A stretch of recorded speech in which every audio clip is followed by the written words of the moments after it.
Well, let's start with your name. Huh? Let's start with your name. Tell us your full name. Virginia Lucille Frederick Adams.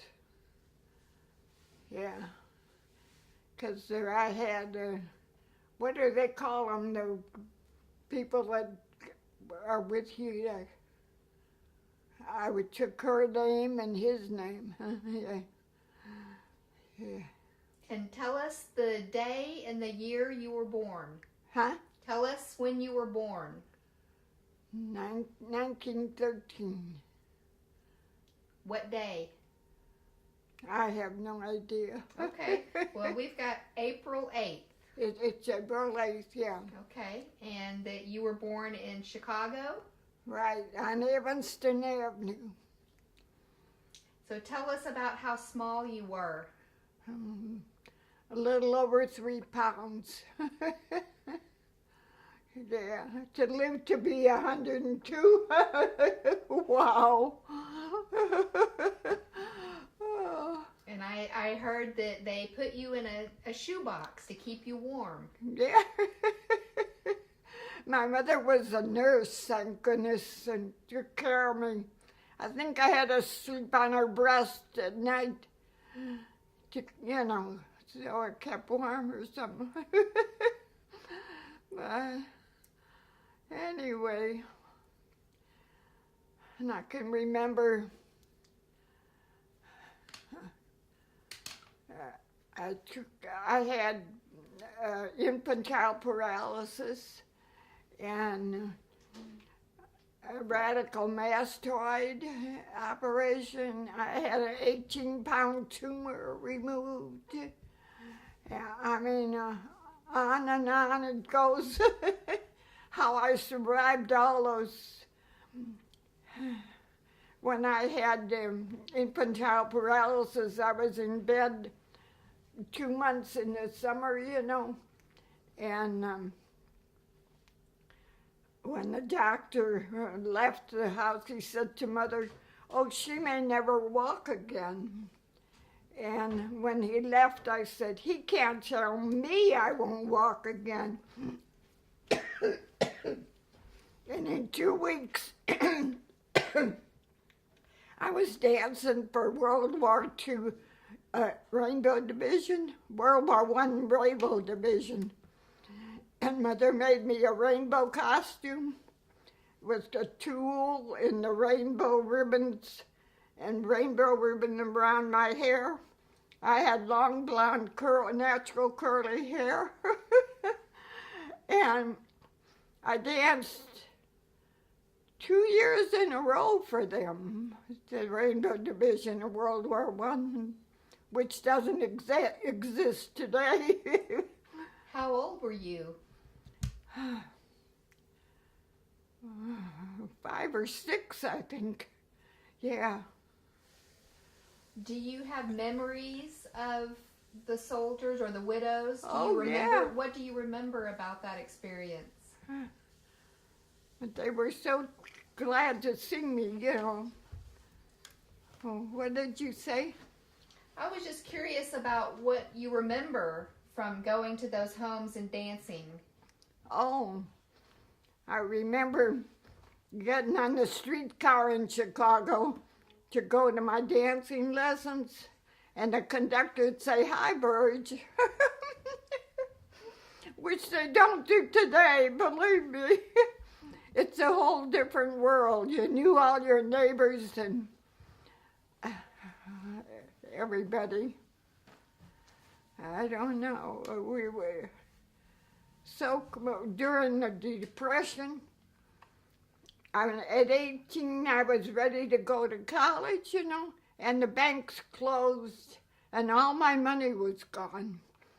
And I had a stepfather who owned a factory in Chicago and made all kinds of things for the war, tents, and when they made typewriter covers and all that. And he said, "Well, don't worry, Virg, I'll give you a job in the office." So they put a pillow on the cushion so I could reach the typewriter. And guess what I had to type? Casket cover letters.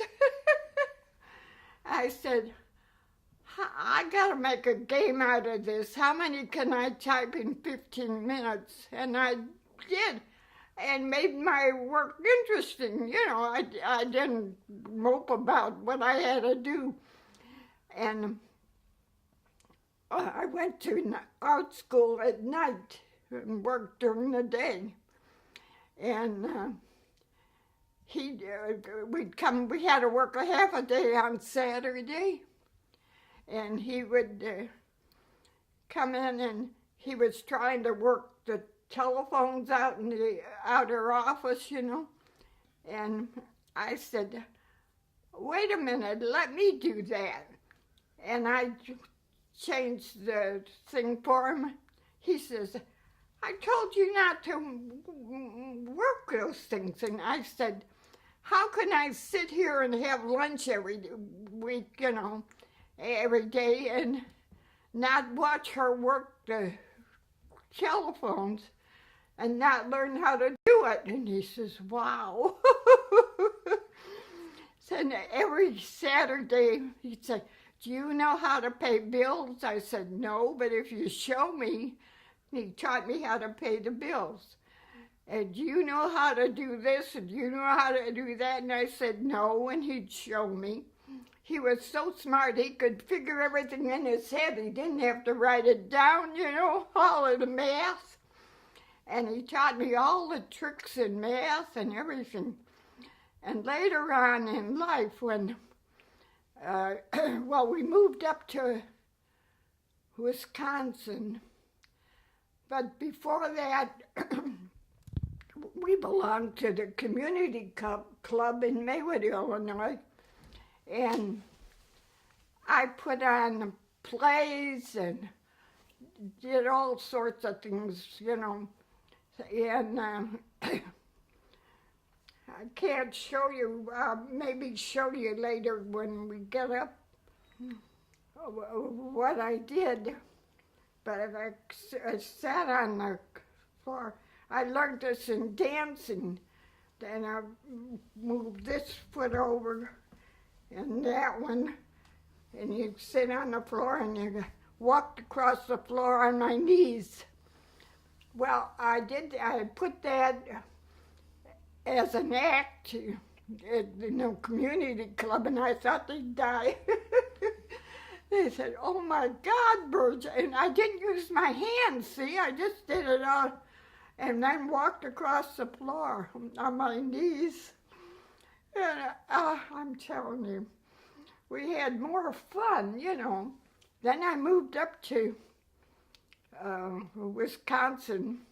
My oldest brother was up there, Jack, and he said, right near the Dells, you know, and we moved in Lake Delton, and we were up high, and you go down and the lake, and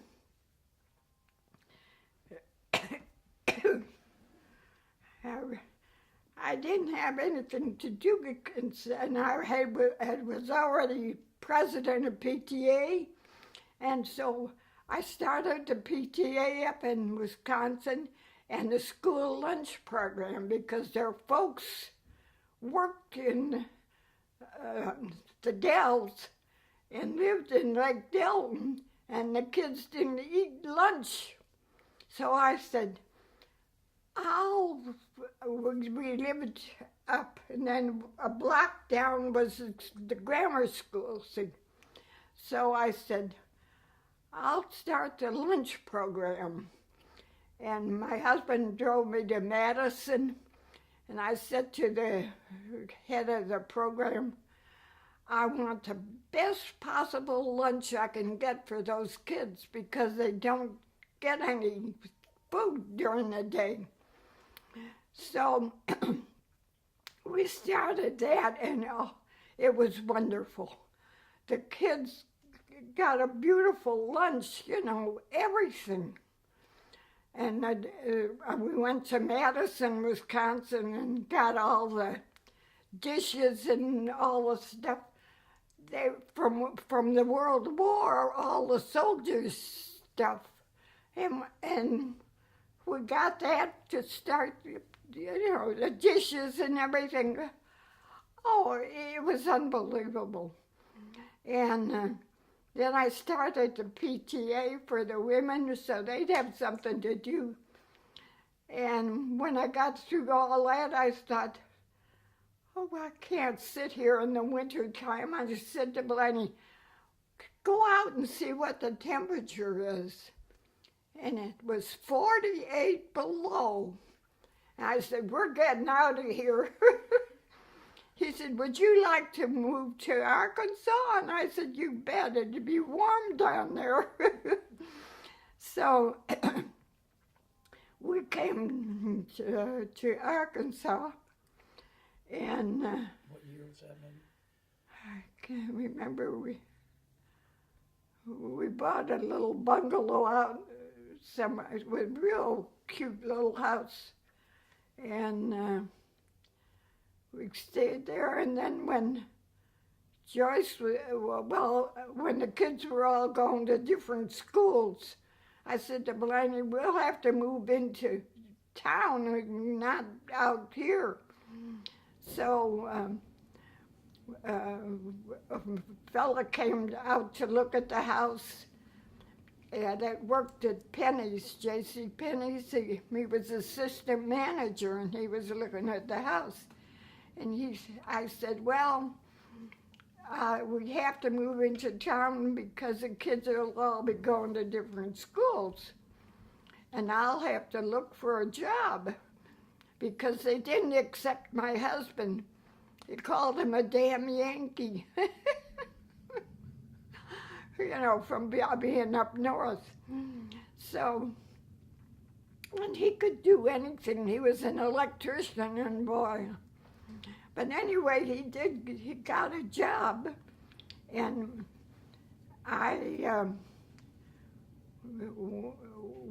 Penny's was down in the square, then, and I thought, well, I'll have to go and try to see what about a job.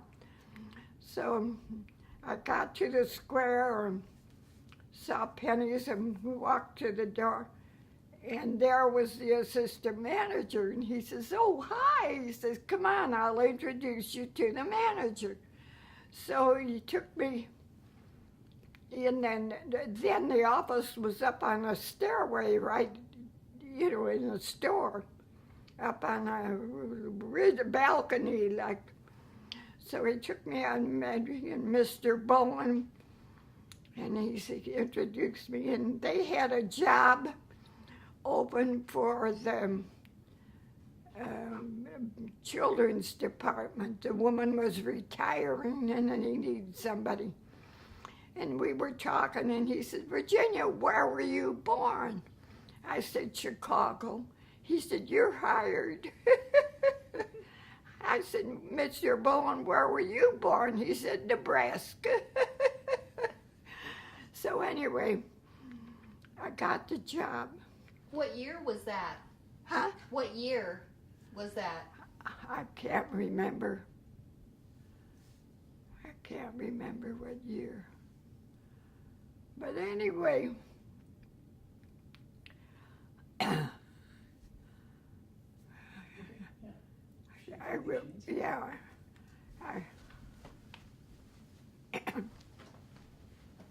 Yeah, you can go ahead and give it to her. Or would you like some?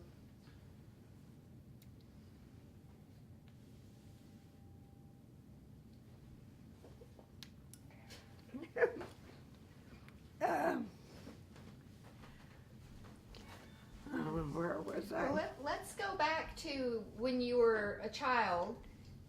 Tell me about your brothers. Well, we used to camp along the Fox River, and my oldest brother watched out for me, in a tent. We had a tent, and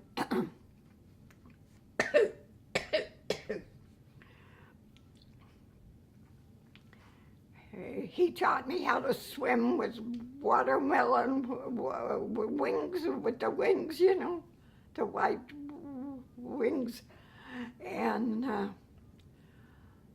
one day I was sitting on our boat, and you know, there was a thing there, and I had my feet around, and I had the fishing pole, and all of a sudden, I went round this way and into the water, and holding on to the pole, and was going down the river.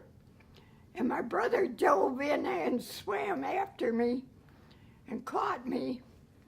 And it was a big turtle.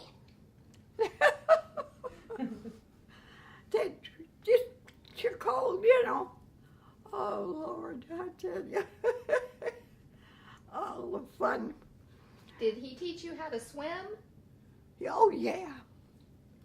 You bet. And you were a good swimmer, right? Yeah.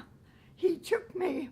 We had a canoe, and we'd go up the river picking up turtles and they were running back and forth, and I thought, ye gods. But, oh, my brothers were good to me. They took care of me, believe me. What were their names? Jack and Russell. And their older brothers? Was John, yeah, John, and the next, well, they were both older than me. And the other one was Russell Harold Adams. I heard that you were a little bit of a tomboy. Oh, and how? Tell us about that. Well, we had neighbors, and her cat would climb up the tree, and she couldn't get him down, and she'd call Verge, and I'd climb up the tree and get the cat down. Oh, and then we used to have, right next door, there was a tree that was really tempting, and we put a rope in it, and we would jump, you know, and my mother and stepdad came by and saw us up in the tree and got mad and said, "Don't climb up the tree."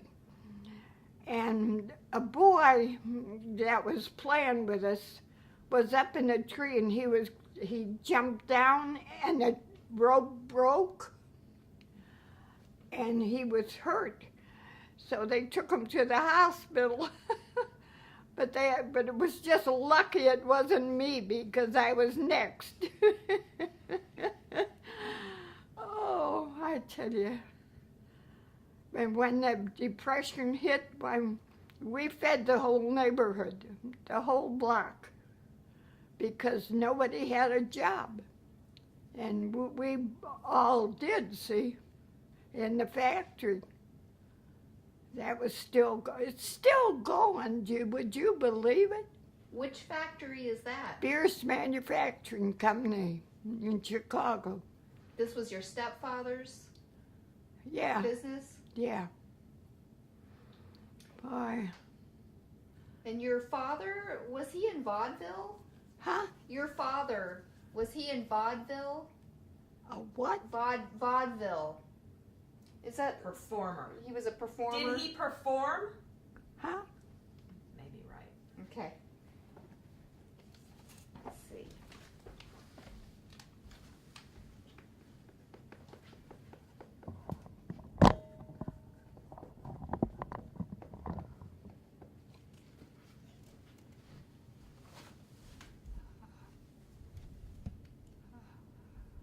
Your father. Was an actor, yeah. Tell us about him. He did tap dancing and singing. Yeah. He and his brother, and they wanted to take Joyce and Dawn to Los Angeles because they were beautiful girls, you know. And Joyce was in plays at high school and what else? So she did all kinds of stuff. And he said, boy, she'd make a beautiful actress. And she said, no, I don't want to go. And Dawn said, no, I don't want to go. Oh. What do you remember about your father? Well, when I was little, he'd take me down to Marshall Fields. And, well, we'd go and have lunch at a certain restaurant that I liked. And then he'd take me to Fields and he'd always buy me a book. He said, you got to learn to read a book all the time. He did. He read books. And he'd always, every time he'd take me downtown and he'd buy me clothes and things too, you know. So he was so good to me. But his wife had a daughter from her first husband. And I had a sister, Helen, my mother's first baby. But not when I was born. And my mother, of course, being a nurse, had to go and she asked a friend of hers, would you take care of the baby for me? Well, yeah, I have to go, you know. And she said, sure. And she was making soup. And the little one said, oh, could I have some? And she said, sure. And she gave her some. And something she ate stuck in her intestine. And they took her to the hospital and she died. So my mother lost Helen, and then when she had the boys, why, I was the only girl that she finally had, you know. So, but what a life. Did you get to go to baseball games with your father? Oh, yeah. Tell us about that. Well, he'd take me to all the games and the Cubs and everything, you know. And even in high school, and kids would say, who is that man you're with? And I said, my dad. Oh, but I got a letter from the Cubs, you know. I don't know where Dawn's got it, but complimenting me on being a year older than them. Oh, and I thought, boy, I saw so many Cubs games. I loved them. It was so much fun.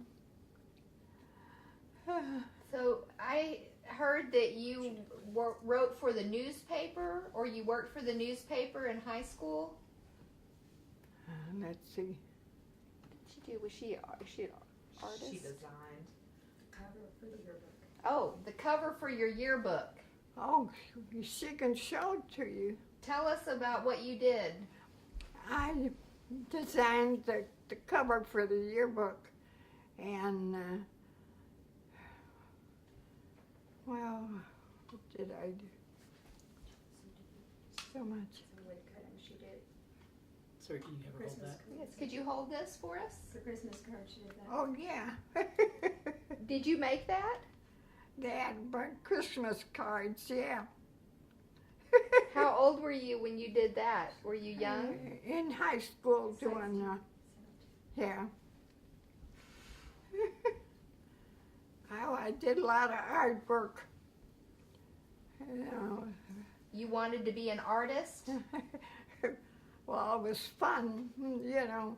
I went to art school nights, and when we moved up to Wisconsin, we put all my stuff. I did a play and all kinds of things I wrote. And we put all that up in the attic, and when we moved, we forgot it. So I never had it to show, what I did, artwork I did and everything, but so what? Tell us about the ear infection when you were in high school. I was in high school, yeah, and I was out for weeks with after trying to get well again too, Yeah. You had to have a major surgery. Mm-hmm. What did they do? They took the hearing out of the ear. And you got the ear infection as a result of swimming? Is that correct? I can't remember. Oh.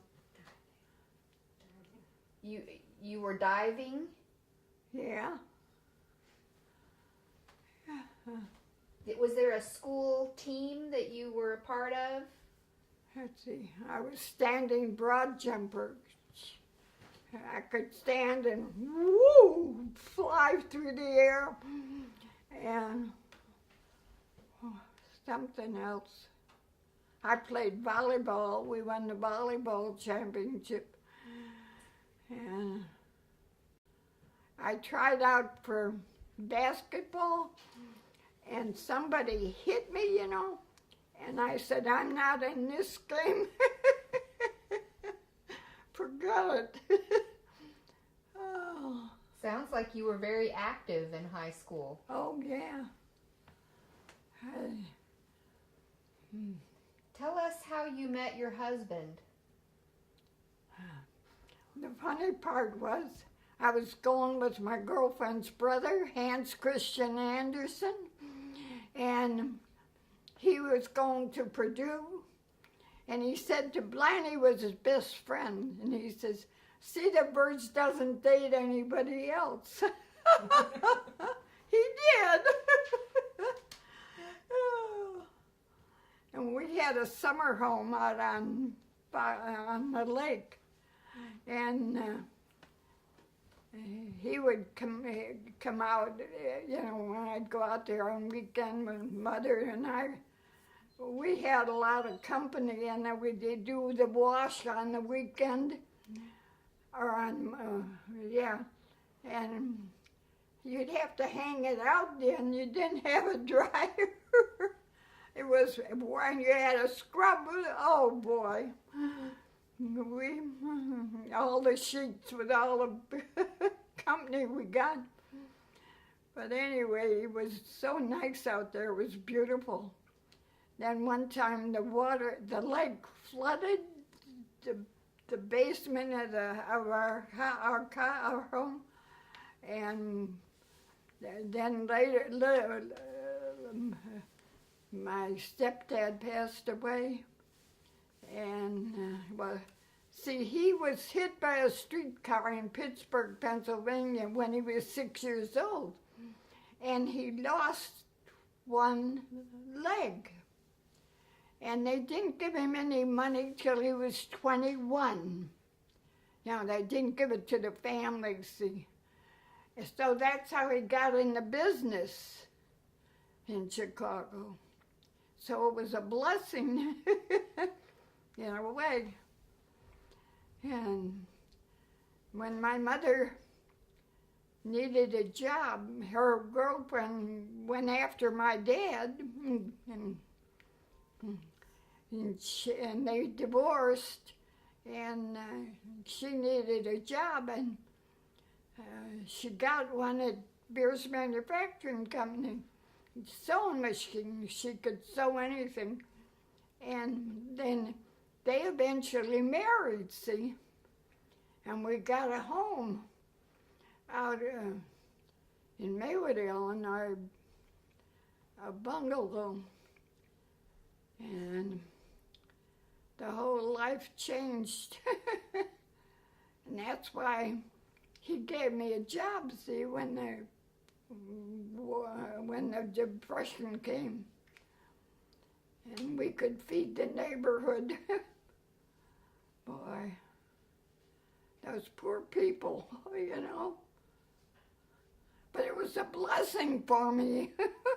Because look, he taught me all kinds of things. And then in Maywood, or Fayetteville, when I worked at Penny's, why, I had the baby department in children, and a guy came from New York, Penny's, and he said, "Who manages your little girls and boys department?" And he said, "Virginia." He said, "Can I talk to her?" And he said, "Sure." And he says, "How come you never have any markdowns?" And I said, "Well, when Susie comes in for her Easter outfit, I say, 'I got your hat, I got your dress.' And when the little boys come in for their suits, I tell them I got them, and they're thrilled to death. I mean, so when we got credit, finally they put me in the money room. Oh boy, I had to count all the money, pay all the bills, pay the payroll, and on it went. And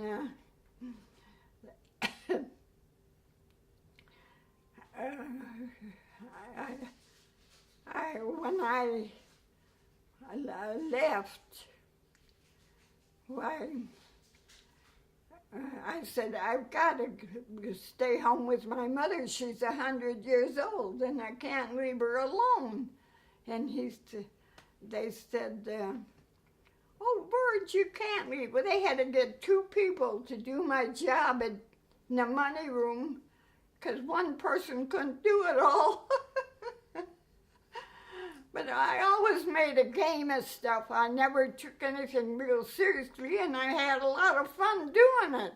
But nobody ever had fun doing their job. And we had one boy who later became assistant manager at the big Pennies, you know. And he'd come to me when we were working at the one in the square, and I taught him all kinds of stuff that he had to do. And when he got assistant manager, he said, "Well, if it wasn't for Verge, I wouldn't have this job."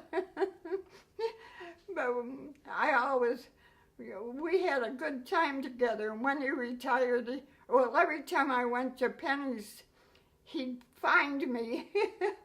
"Oh," he said, "Burge, it's so good to see you." And he worked for years at Penny's. But he says, "If it wasn't for you, I wouldn't have this job." Because I taught him all he wanted to know, you know. But I always made my job fun. I never made it a hard job. I thought, well, I was able to count all the money, pay all the bills, and do everything. Oh, and when they were started to build the new Pennies in the square, or up at the mall, why, a fella came to the window, and he had a stack of papers this high, and he put them in the window, and I said, "What's that?" And he says, "The payroll for the men building the new Pennies." And I said, "I already do our payroll and everything else. I haven't got time to do it."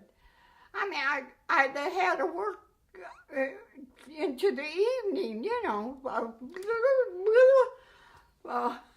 I mean, and the boss went by the window and he says, "I'm sorry, Virg, but you have to do it." And I said, "I haven't got time to do it. I could do it, but I haven't got time." And I said, "I've got an idea." And he said, "What's that?"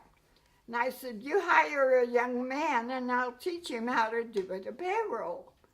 And they said, "Oh, that's a good idea." So they took this young man and introduced him to me. And every minute I had free, I would go into the next room and teach him, you know. So when we opened the first one at the mall, why, he came to the window and he said, I gotta thank you for showing me how. He says, I now have a permanent job.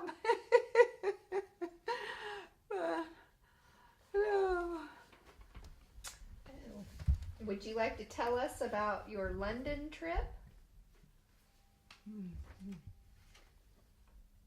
Oh, yeah. Well, when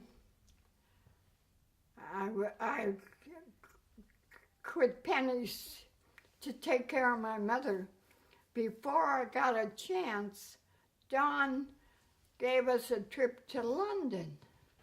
And it was the first time I had ever been on an airplane. And I thought, oh my God, going across the ocean. And it was raining the day we got on the plane, see. And I thought, oh, and I said to the conductor, it's raining. He says, don't worry, we fly above the rain. And sure enough, we were above the rain. And I thought, well, I can't get off. There's nothing I can do. I have to stay here. So I watched a movie they had, you know, they put it on. But I tell you, when we got to London, I thought, oh boy, I've got pictures of all the things we did. And we went to Shakespeare Land and everything. I thought it was unbelievable. Yeah, and saw all the castles. We were in one, going through, and the fellow that was guiding us, you know, he had this group. And he says, wouldn't you like to live here? I said, oh no. There were statues all over the place. And I thought, oh my God. It was wonderful to see, but I wouldn't want to live in it. But that's the first and the last time I was over across the sea. I thought, well, I can't get off. I might as well. Then Hans, after Blaney died, I was still going with his sister. And he said, would you and Margaret like to come and visit me? And I thought, well, I can go and visit with Margaret. So I got on the plane, and she had, her seats were a couple of seats ahead, and there was an empty seat next to her when I got on the plane. And I said to the girl, can I move over where my friend is? And she said, sure. So I had a little bag of baggage with me, and I took it and I got in. So I was stood up and everybody looked at me, he said, where are you going? And I said, don't worry, I'm not getting off. Oh. This is a poem you wrote on that trip, is that correct? Yeah. Let us grow old gracefully. Whatever is right to be, let me accept. Here, we can. I memorized that. You can Let's read hold it. it so that the camera can see it. Let me grow old gracefully. Whatever fate is mine to be, let me accept. Whatever path I have to take, whatever thing I have to do to carry on, to see me through, let me persevere. The strength and courage that I need will surely come and I'll succeed. If only I will find my need with faith, the grain of mustard seed. Yeah. But anyway, How was that trip? Did you have a good visit? huh? Did you have a good trip? Oh, yeah. And he was surprised that I was so young. And he took us to lunch and went on the water in a boat. And, we had a good time. So, but I was glad I didn't marry him. A great big Dane. Oh. Where did you get married? Huh? Where was your wedding? In Maywood, Illinois. There's a church there now. They took the house down. Oh. Tell us about the wedding. Let's see. Well, his mother, it was in his grandmother's house, and his mother lived upstairs. And after we came down the stairs, and me in a wedding dress and everything, and all his relatives were there, and my dad and my mother. His wife wasn't there. But anyway, I quit work when my mother was going to be 100, and I took care of her. I took her, in the house. And then Blanny's uncle came from Maywood, Illinois, and to visit us, and we lived on the corner of what a lovely house. And when Uncle Ed came in the door, he looked around, and I told him to sit down and that we'd have some coffee. And he said, I said, you thought we lived out in the prairie and had an outhouse, didn't you? Yeah. That's what they thought of Arkansas. See? And I said, well, surprise, we lived better than him. He owned a grocery store and lived upstairs.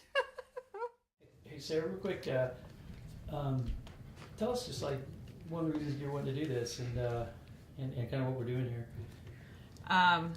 Well, I recall stories about my grandmother or my great grandmother and my mom talking about how she always wanted to do a scrapbook of her life because she lived to be 103, and I know I'd seen some of those things, but I can't say that my mom's ever gotten the scrapbook done.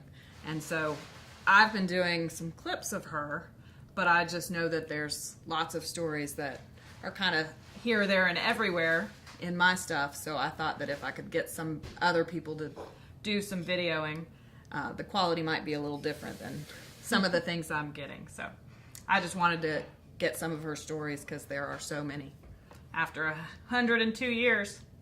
The three kids, when Joyce was so cute and so little and so knowledgeable, And then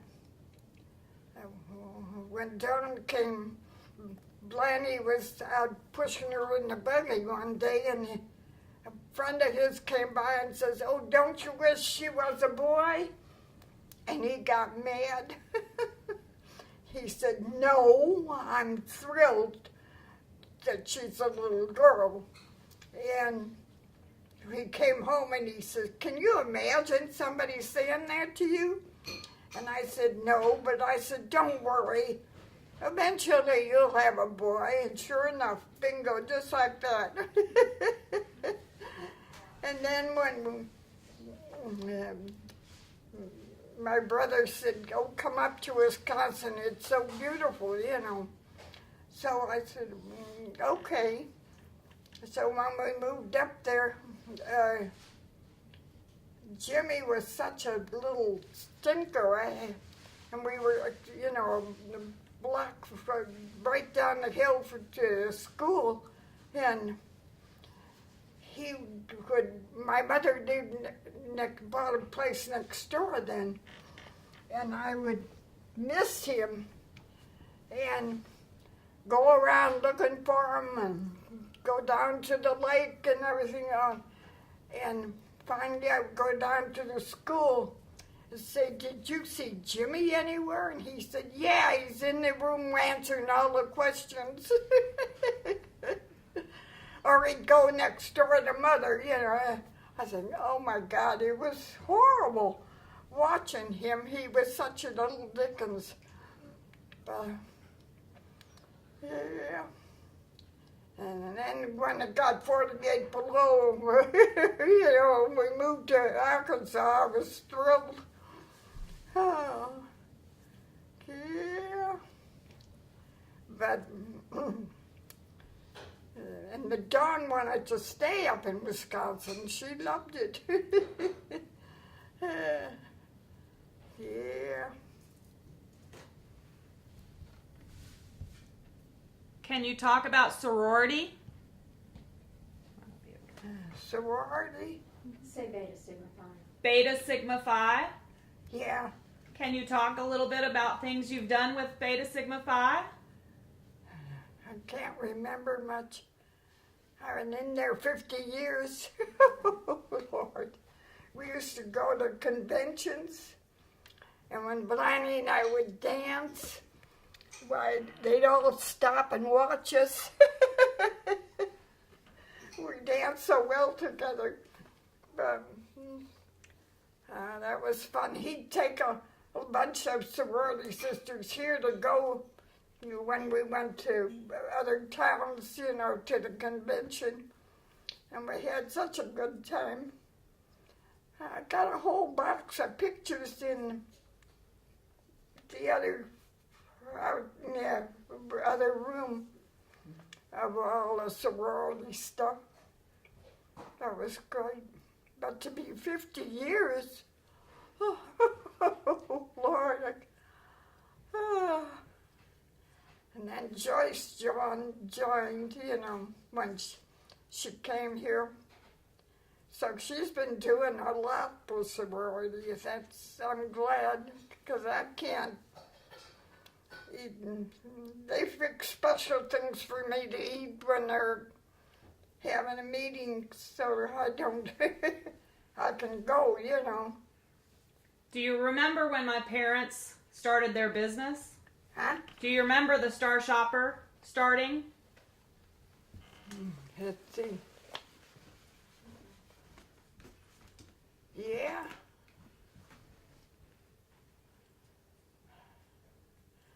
Huh.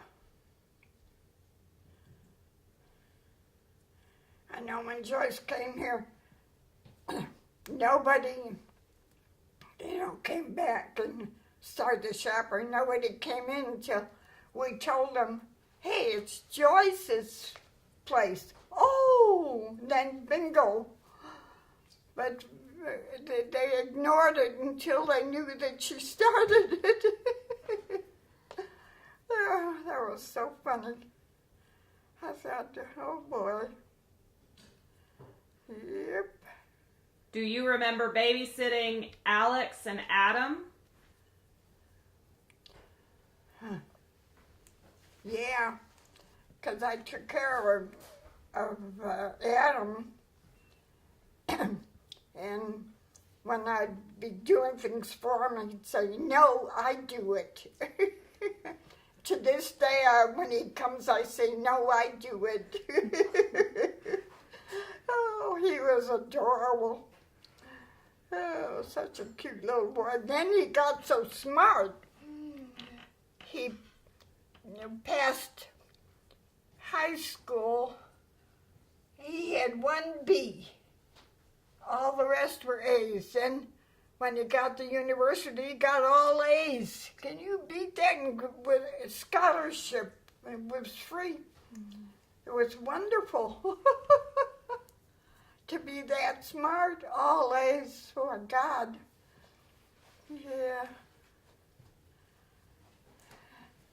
Can you look at childhood? Ask her what he's doing now. Can you talk about what Adam is doing now? Oh, he designed a building, An architect. and that won an award in it, yeah.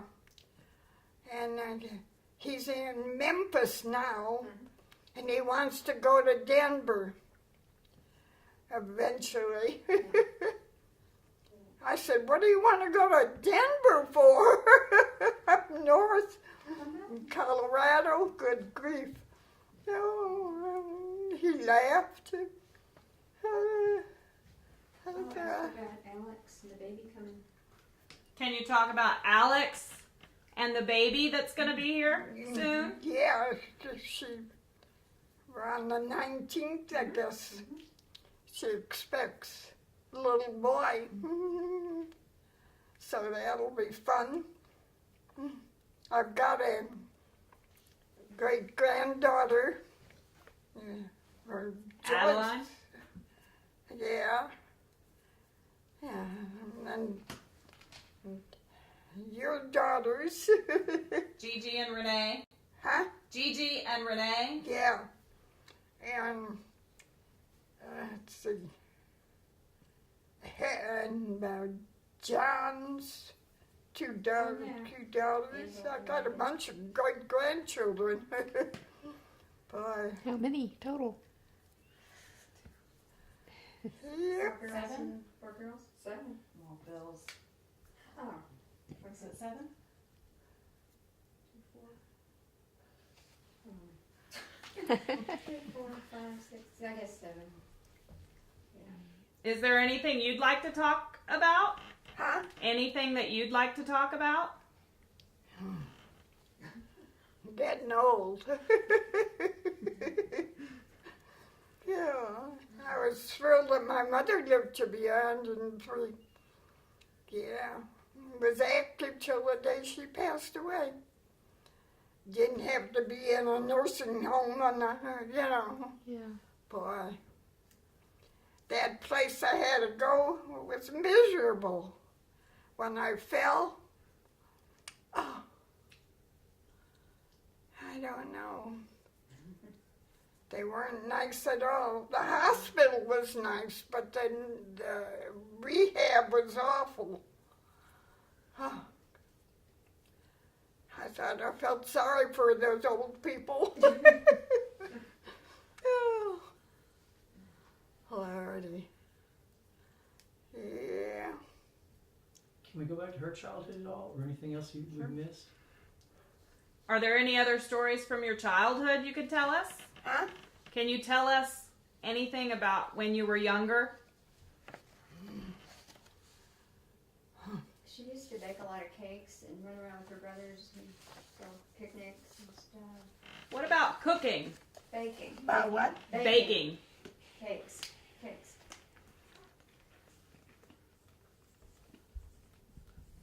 For her brother's friends.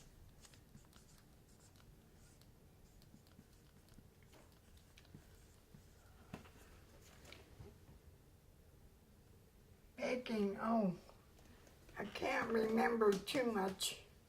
Okay. Yeah. She's Yeah, torts. My dad never So you were a really good cook? Huh? Were you a very good baker? Oh, yeah. Yeah. I used to bake pies and cakes and everything. did donuts, college. Loved it. We always had to donate to the sales, the baking sales, at church and that. Yeah. Oh, well. I love to cook. I used to have, the funny part when we moved to Arkansas, the phone rang one day and I belonged to the Illinois Club, and then she said, Virginia? And I said, yes. And she says, you went to high school. You went to high school with my husband, and I thought, I did. Who is it? And she said, Charles. I thought, oh, that handsome guy. And she laughed. It was Mindy. And I said, oh, come over. So they came over. We used to trade Sundays and having them for dinner. Then the phone rang one time and said, Virginia? And I said, yes. She says, you went to school with us. And I thought, who the heck? And there was another couple from Proviso. And I said, oh, good. I said, you can join us on Sundays. And it got so we had still another couple, I can't remember. But we'd exchange dinners, you know. I'd have them one Sunday, and then they'd have me, and then it went on. And then Charles passed away, and Mindy became my best friend. We watched out for her until she smoked too, but I wouldn't let her in the house to smoke. So she'd go outside and smoke, and I thought, I wish you could stop. She said, I wish I could too. So anyway, eventually took her, the smoking, which took my husband too, and probably Charles. And on it went till they all passed away. All the friends that came, I said, how come you came to Arkansas and Fayetteville? Oh, we were driving and we saw the mountains and the way you go out and you're driving and you see all the beauty. They said, oh, that looks a good place to retire. And I said, I can't believe it. It was unbelievable that a group of them came to Fayetteville to retire. So I said, they call you all a damn Yankee. You better watch out. Now, I asked somebody, where are you from? Chicago. Chicago from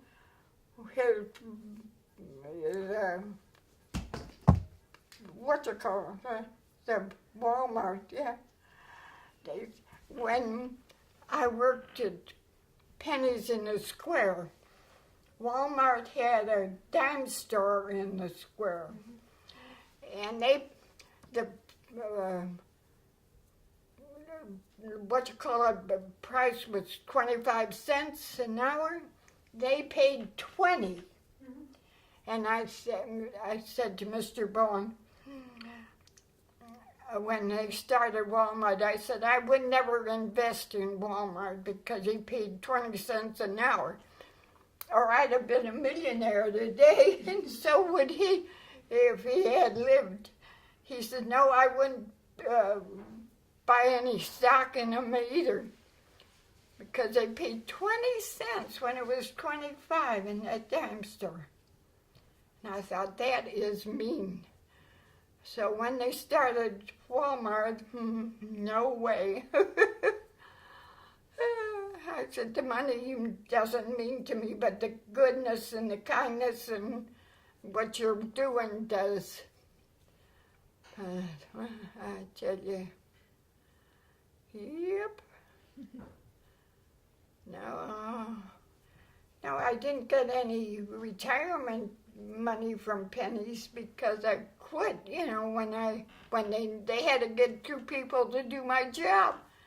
And I still get 20% off. But I don't know.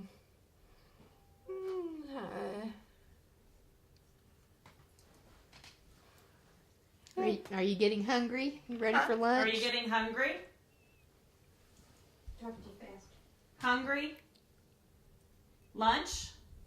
Huh? Are Do you? a sentence, but are you hungry? This darn thing won't work. So can I ask her just one more question? Sure. About the little girl. I mean, just maybe try to take it back as far as you Okay.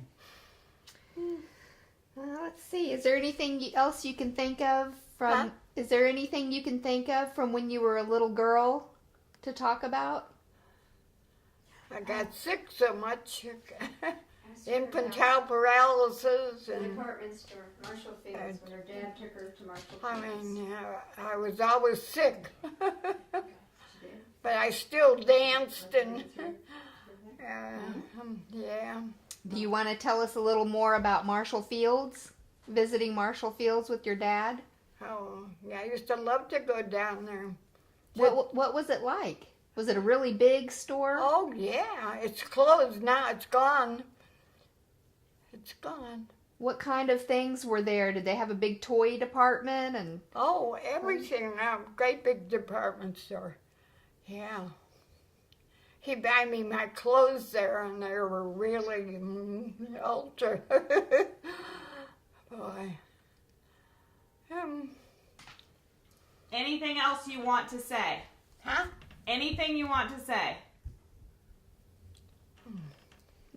I mean, if I'm she, just glad to be here and see my grandkids and great grandkids. I can't believe it that they're all coming here, you know? Yeah, everybody'd say Arkansas. Who wants to go to Arkansas? And now everybody's here. Yeah, when they started Kmart or Walmart, why, everybody came to Arkansas. I liked it better when it wasn't so busy. what was it like when you first moved here? Was it a really small town? Oh, yeah. You really enjoyed it. You knew everybody, too. And did you like it immediately? Huh? Did you like it when you moved here? Oh, yeah. You bet. Yeah, I don't like living in the big city. Really? Too many people, and then when I was a kid, it wasn't that big. And everybody knew everybody. And nobody believes me when I tell them that now. Chicago? You knew all your neighbors? You bet I did. Oh, boy. Unbelievable. I couldn't live there now. I couldn't afford it. Oh, it's terrific. How can prices go up that much? It's horrible. You pay $8,000 in taxes at the end of the year. Oh, my God. Who's got all that money? Oh, I don't know. Okay, well, thank you so much for talking to us. Huh? Thank you for talking to Oh, us. I'm glad to have you. I think we'll let you have your lunch now.